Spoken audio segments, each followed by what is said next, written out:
पूरे जिले में लूट व छिनताई करने वाले गिरोह के सरगना मोहम्मद हुसैन को पुलिस ने बेहद ही प्रोफेशनल या यूं कह लीजिए कि फिल्मी अंदाज में हथियार के साथ गिरफ्तार कर लिया है। अंतर्राज्यीय लूट एवं छिनताई गिरोह का उद्भेदन करने में सरायकेला पुलिस को बड़ी सफलता हाथ लगी है। पुलिस ने गिरोह के मुख्य सरगना मोहम्मद हुसैन को हथियार के साथ गिरफ्तार कर लिया है। आरोपी ने अपने गिरोह के साथ मिलकर उड़ीसा, बंगाल एवं झारखंड के विभिन्न जिलों में कई लूट एवं डकैती की घटनाओं को अंजाम दिया था।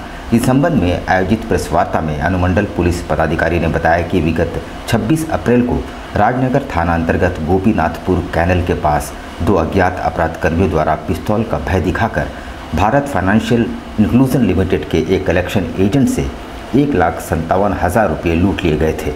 इसके बाद पुलिस अधीक्षक के निर्देशानुसार एसडीपीओ सरायकेला के नेतृत्व में एक विशेष टीम गठित की गई थी।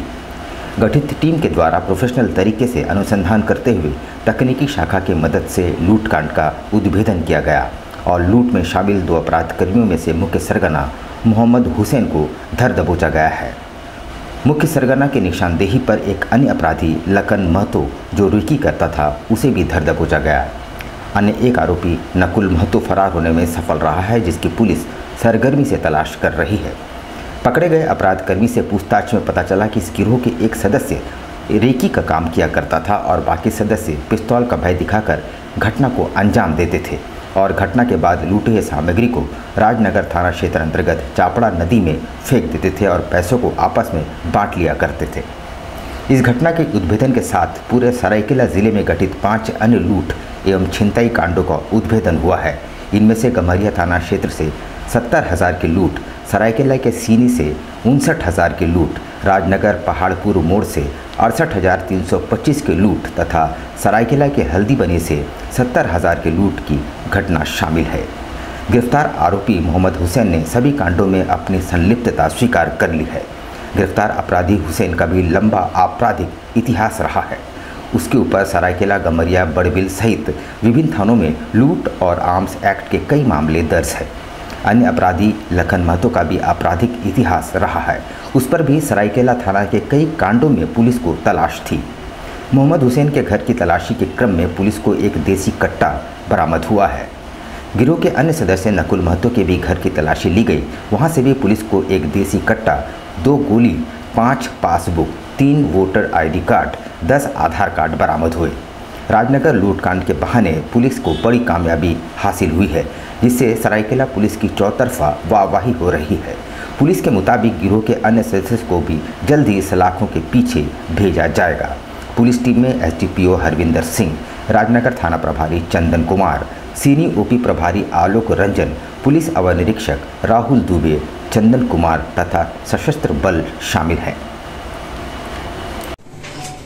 विगत 26 अप्रैल को राजनगर थाना अंतर्गत गोपीनाथपुर कैनाल के पास एक आर्म्ड रॉबरी हुई थी, जिसमें पिस्टल का भय दिखा के 2 लोगों द्वारा जो है 1,57,000 की लूट की गई थी। उसी के उद्भेदन के लिए पुलिस अधीक्षक के निर्देशानुसार एक विशेष टीम का गठन किया गया था। टीम के द्वारा बहुत ही त्वरित कार्रवाई करते हुए ह्यूमन इंट और टेक्निकल इंट का यूज करते हुए बहुत कम समय में जो है इस कांड का उद्भेदन किया है, जिसमें कि एक व्यक्ति जो है पकड़ा गया है, एक व्यक्ति मौके से भागने में सफल रहा। जो पकड़ाया व्यक्ति है उसका नाम है मोहम्मद हुसैन, इनके पिता का नाम अनीसुद्दीन है। ये बालीपोसी थाना सरायकेला के रहने वाले हैं। इनके साथ जो इनकी टीम में जो रेकी का काम करता था लखन महतो, उसकी भी गिरफ्तारी की गई है एवं इनकी निशानदेही पे काफी सारी चीजें बरामद हुई हैं जो कि लूट में प्रयोग हुई है या लूट करने के बाद जो उनको यूज नहीं लगा जिन मटेरियल का, जिनको जला के इधर उधर उन्होंने फेंका है। इनके द्वारा बताया गया है कि जो लूटना हुआ सामान होता था उसमें से जो काम की चीज उन्हें नहीं लगती थी उन्हें जलाकर जो है नदी के किनारे घास के पास में वो फेंक दिया करते थे और उनकी निशानदेही पर उसे भी जो है बरामद किया गया, जो अपने आप में एक बहुत ही अच्छी रिकवरी मानी जाएगी। मुझे लगता है केस के ट्रायल के पहलू से एक बहुत इंपॉर्टेंट एविडेंस है। और गौरतलब बात यह है कि इनकी गिरफ्तारी के साथ केवल यही नहीं बल्कि लगभग इस जिला के 5 लूट के कांड जो है वो आपके उद्भेदन हुआ है। टाटानगर पार्किंग में शुक्रवार की रात हुई फायरिंग की घटना में घायल नीरज दुबे की हालत स्थिर बताई जा रही है। फिलहाल उसे खतरे से बाहर बताया जा रहा है। नीरज के ममेरे भाई के बयान पर 5 लोगों के खिलाफ नामजद प्राथमिकी दर्ज की गई है। पूरी घटना सीसीटीवी कैमरे में कैद हो चुकी है। टाटानगर स्टेशन पार्किंग में शुक्रवार रात पार्किंग ठेकेदार नीरज दुबे पर अपराधियों ने ताबड़तोड़ फायरिंग की थी और पूरी घटना सीसीटीवी कैमरे में कैद हो गई है। हालांकि इस घटना में नीरज के कंधे और हाथों में गोलियां लगी है। घटना के बाद नीरज को इलाज के लिए टाटा मुख्य अस्पताल में भर्ती कराया गया था। इधर घटना के बाद नीरज के ममेरे भाई अमन तिवारी के बयान पर टाटानगर रेल थाना में प्राथमिकी दर्ज कराई गई है। अमन के बयान पर विशाल, आशुतोष, राजा पगला समेत 5 नामजद आरोपी बनाए गए हैं, जबकि अन्य लोगों पर प्राथमिकी दर्ज कराई गई है। अमन ने पुलिस को बताया कि स्टेशन परिसर में बोतल बंद पानी सप्लाई करने वाले संतोष से उसका विवाद हुआ था। विवाद के बाद संतोष ने ही नीरज पर हमला करने का प्लान बनाया था। सूत्रों की माने तो नीरज स्टेशन मार्किंग के अलावा अन्य धंधों पर भी कब्जा जमाना चाहता था। वह पानी सप्लाई के धंधे पर भी शामिल था। यह संतोष को रास नहीं आ रहा था, जिसके बाद दोनों के बीच विवाद हुआ। अपराधियों ने रेकी कर घटना को अंजाम दिया है। घटना से थोड़ी देर पहले नीरज दुबे आरपीएफ पोस्ट में था। आरपीएफ पोस्ट से निकलकर वह पार्किंग की ओर जा रहा था। इस बीच अपराधियों ने उसका पीछा किया। मौके का फायदा उठाकर अपराधियों ने नीरज दुबे पर फायरिंग की। घटना को अंजाम देने के बाद अपराधी पैदल ही मौके से फरार हो गए। इधर घटना के सीसीटीवी फुटेज सामने आया है, जिसमें अपराधी घटना को अंजाम देकर भागते नजर आ रहे हैं। रेलवे स्टेशन पार्किंग में घटी फायरिंग की घटना के बाद आरपीएफ ने शनिवार की सुबह फ्लैग मार्च किया। इस घटना की गूंज आरपीएफ जोनल मुख्यालय से लेकर रेलवे बोर्ड तक हुई है। बताया जाता है कि खड़गपुर आरपीएफ के सीनियर कमांडेंट आलोक कुमार शुक्रवार देर रात ही टाटानगर पहुंच गए थे। जगदलपुर मंडल मुख्यालय का प्रभार अभी उन्हीं के पास है।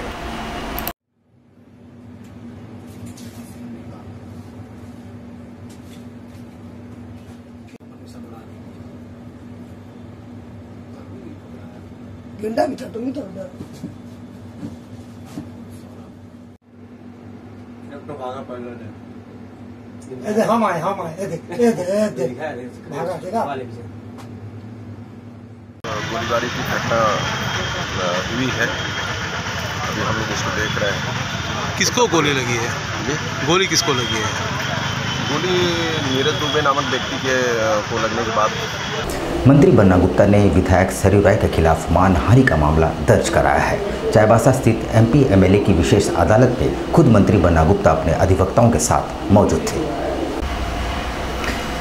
मंत्री बन्ना गुप्ता और उनके अधिवक्ता प्रकाश झा द्वारा आज चाईबासा में एमपी एमएलए के विशेष न्यायाधीश ऋषि कुमार की अदालत में विधायक सरयू राय के खिलाफ मानहानि की शिकायत दर्ज कराई गई है। एमपी एमएलए की विशेष अदालत में शिकायतवाद के साथ अदालत में आज मंत्री बन्ना गुप्ता की गवाही हुई। मंत्री बन्ना गुप्ता के अधिवक्ता प्रकाश झा ने बताया कि पिछले 27 अप्रैल के बाद से मंत्री बन्ना गुप्ता के खिलाफ विधायक सरयू राय द्वारा भ्रामक तथ्यों के आधार पर जिस तरह की खबर फैलाई गई, उससे उनके मानमर्दन हुआ है। अधिवक्ता ने कहा कि विधायक सरयू राय को लीगल नोटिस भेजते हुए माफ़ी मांगने को कहा गया था, लेकिन उनकी ओर से कोई पहल नहीं की गई, जिसके बाद आज न्यायालय में शिकायत दर्ज कराई गई है। आज मंत्री बन्ना गुप्ता की गवाही हुई और आगे के लिए 29 मई की तारीख तय की गई है। विगत कुछ दिनों से खास करके 27 अप्रैल से लेकर कंटिन्यूसली माननीय मंत्री श्री बन्ना गुप्ता जी के खिलाफ माननीय विधायक श्री सरयू राय जी भ्रामक तथ्यों के आधार पर जो भी न्यूज़ फैलाए, जिसमें उनका मानमर्दन हुआ और माननीय मंत्री जी के इंस्ट्रक्शन पर मैंने लीगल नोटिस भी भेजा था। तो लीगल नोटिस में जो डिमांड था माफ़ी मांग लिया जाए, मैटर को क्लोज किया जाए, तो उन्होंने नहीं मांगी। तो आज माननीय मंत्री जी की तरफ से हम लोगों ने कंप्लेंट फाइल किया। उस कंप्लेंट में आज जो है ऐसे हुआ और एक गवाही हुई इंक्वायरी स्टेज में और अगली तारीख इसमें तय हुई है 29 तारीख। आदित्यपुर पुलिस ने गुप्त सूचना के आधार पर बिल्डिंग बस्ती के घर में छुपाकर रखे गए 2 जीवित बम को बरामद करते हुए उन्हें डिफ्यूज कर दिया है। इस सिलसिले में सूरज तंतुबाई को हिरासत में लेकर पुलिस पूछताछ कर रही है। आदित्यपुर थाना प्रभारी राजन कुमार ने बताया कि वरीय अधिकारियों को मिले गुप्त सूचना के आधार पर ये कार्रवाई की गई है। उन्होंने बताया कि सूचना मिली थी कि सूरज तंतुबाई अपने घर पर बम छिपाकर रखे हैं, जो किसी बड़े आपराधिक घटना को अंजाम देने की फिराक में है। सूचना पर त्वरित कार्रवाई करते हुए एक टीम का गठन किया गया और छापेमारी की गई, जहां सूरज तंतुबाई के घर से 2 जिंदा बम बरामद किए गए, जिसे सीआरपीएफ 157 बटालियन के सहयोग से मौके पर ही डिफ्यूज कर दिया गया।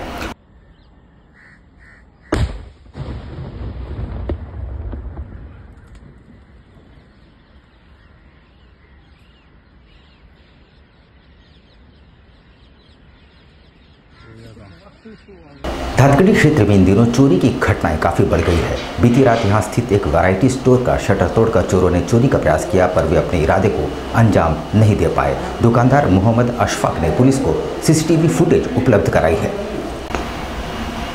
धातगढ़ी स्थित एक वैरायटी स्टोर में पिछली रात चोरों ने चोरी का प्रयास किया। इसकी सूचना दुकान संचालक मोहम्मद अशफाक को तब हुई जब वे शनिवार सुबह दुकान खोलने पहुंचे। उन्होंने पाया कि दुकान में लगे ताले को तोड़ने का प्रयास किया गया है। इसके अलावा दुकान के पीछे और छत में लगे एस्बेस्टस को भी तोड़ने का प्रयास किया गया। हालांकि दुकान में किसी तरह की चोरी की घटना को वे अंजाम नहीं दे पाए। अशफाक ने इसकी सूचना पुलिस को दी है।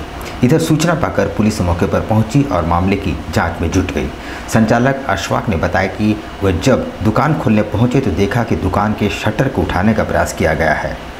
आसपास लगे सीसीटीवी कैमरे में देखने से पता चला कि चोर 2 की संख्या में थे। लगभग 2:30 की संख्या में 2 चोर चोरी करने वहां पहुंचे थे और घटना को अंजाम देने में नाकाम रहे।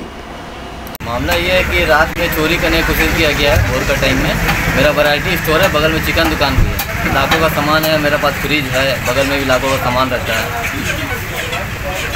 और लेकिन कामयाब तो नहीं हुआ। ये हालत देखिए पत्थर भी घंटों कोशिश किया है लोग तोड़ने का, लेकिन तोड़ नहीं पाया। ऊपर भी चढ़ा है, टीना को भी 1.5 किया है, लेकिन कामयाब नहीं हो पाया। स्थानीय लोग देखा है, अज्ञात कौन चोर है पता नहीं। टाइम पता चला है कितना बजे प्रयास किया? करीब वही 2:30 से 3 बजे के बीच मेरा मामला है। ब्रह्मर्षि विकास मंच द्वारा सामूहिक उपनयन संस्कार का आयोजन किया जा रहा है, जिसमें चयनित 16 बच्चों का उपनयन संस्कार होना है। ब्रह्मर्षि विकास मंच द्वारा सामूहिक उपनयन संस्कार कार्यक्रम का आयोजन किया गया। इस कार्यक्रम में करीब 17 बच्चों का उपनयन संस्कार होगा। ब्रह्मर्षि विकास मंच के 5वां सामूहिक उपनयन संस्कार समारोह है, जिसमें मुख्य अतिथि के रूप में डॉक्टर अनंतानंद सरस्वती शामिल होंगे। इधर उपनयन कार्यक्रम में शामिल बच्चों को जनेऊ कराया जाएगा।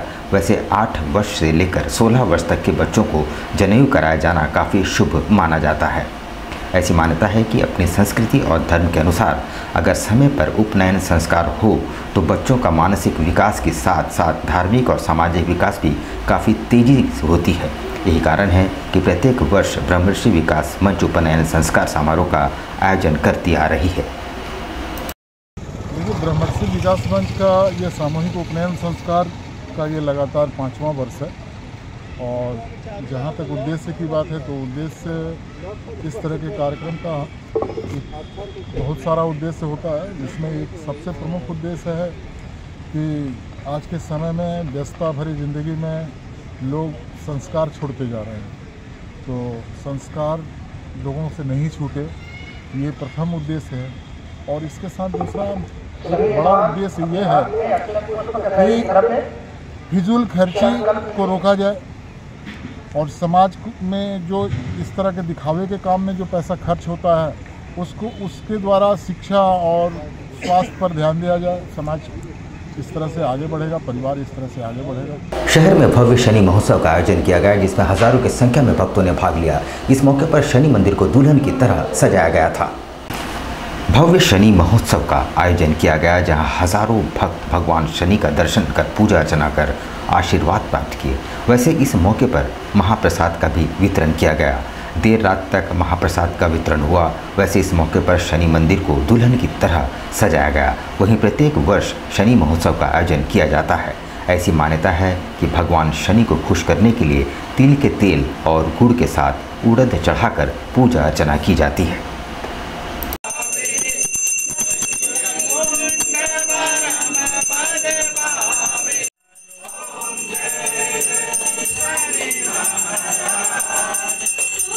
Yes, भीषण गर्मी के मद्देनजर पुरानी कोर्ट परिसर में अधिवक्ताओं और सिख समाज के संयुक्त प्रयास से छबील का आयोजन किया गया और हजारों के बीच शरबत, चने और गुड़ का वितरण किया गया।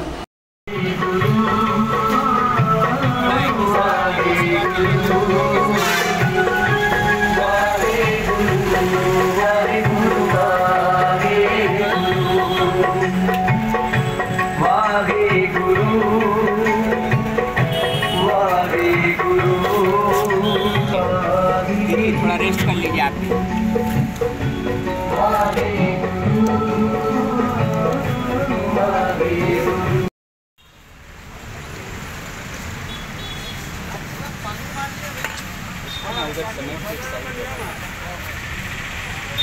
आज हमारे इस पुराना न्यायालय परिसर में छबील का जो आयोजन किया गया है, इसका पिछले 10 वर्षों से हम अधिवक्तागण सभी मिल करके यहाँ के कैंपस के जो वेंडर हैं, अधिवक्ता हैं, सभी मिल करके भाईचारगी के रूप में हम लोग ये करते हैं।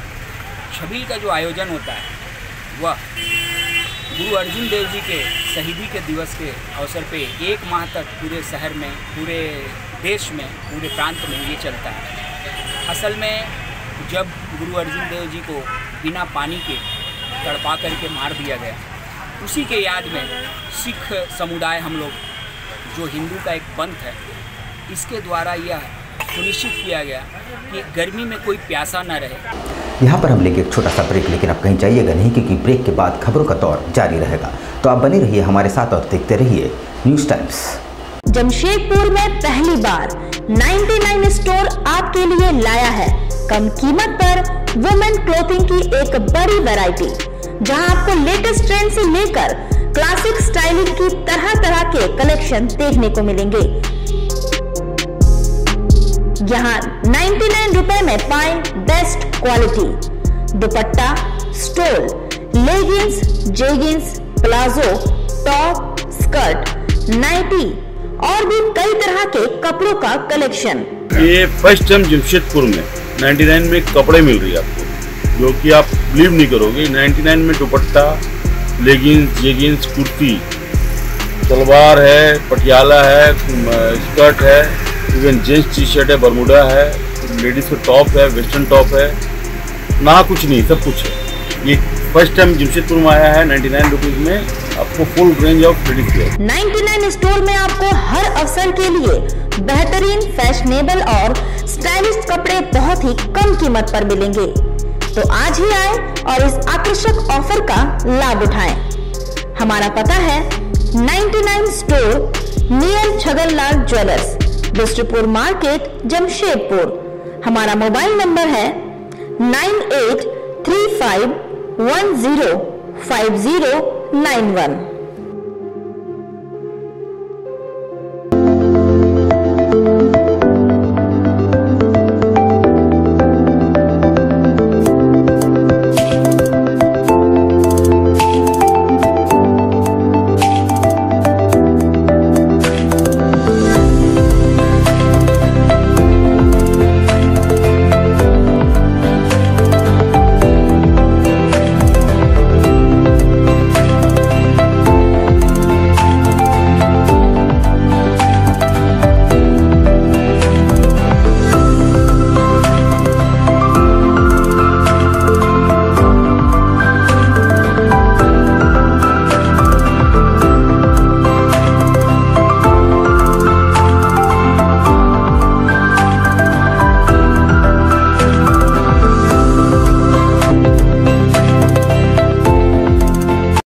शिक्षा निकेतन सीबीएसई एफिलिएटेड, आपके बच्चों के सुनहरे भविष्य का दूसरा नाम गायत्री शिक्षा निकेतन।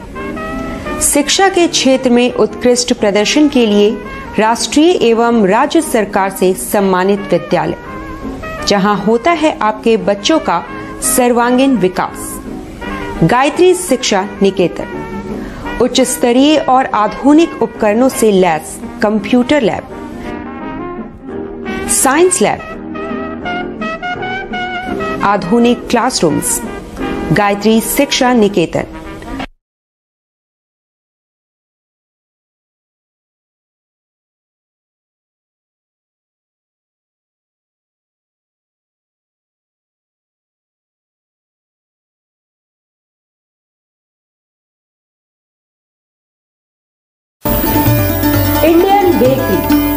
Specialist in cakes and confectionery items.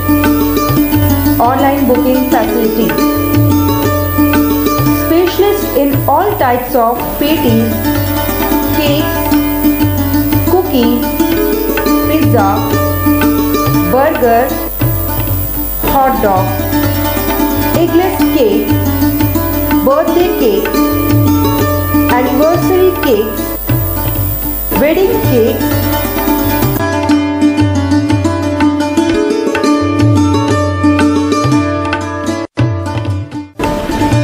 cream rolls, fruit cakes, all types of biscuits, marriage anniversary cakes, and school order specialists. Please do visit with your friends and family.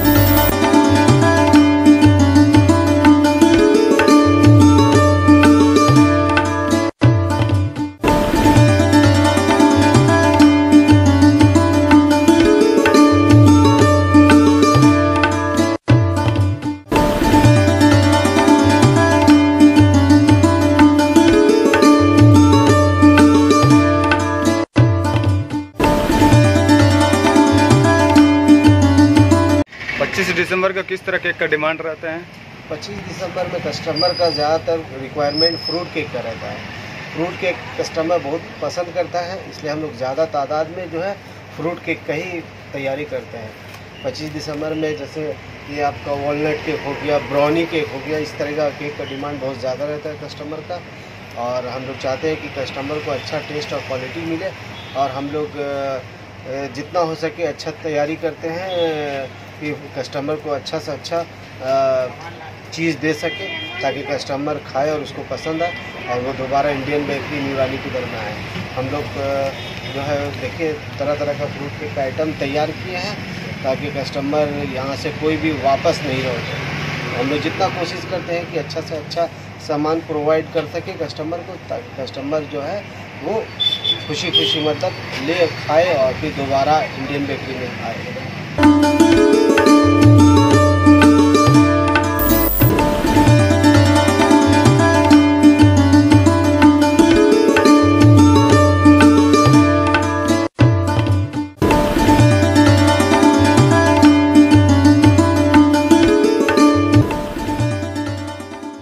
बवासीर से अब घबराना क्या, चाहे किसी तरह का हो बवासीर, चाहे खूनी हो या वादी, मात्र 7 दिनों में उपचार की पूरी गारंटी। शमीम खान नवेदी। बवासीर 2 तरह का होता है, एक खूनी होता है, एक वादी होता है। कहाँ से लोग आते हैं? पूरे झारखंड से आते हैं। आप ये भी मान लें कि पूरे ऑल ओवर इंडिया से काफी जगह से लोग आते हैं।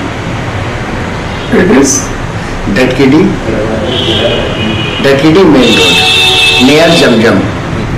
देश के कोने कोने से आने वाले मरीज हो चुके हैं लाभान्वित।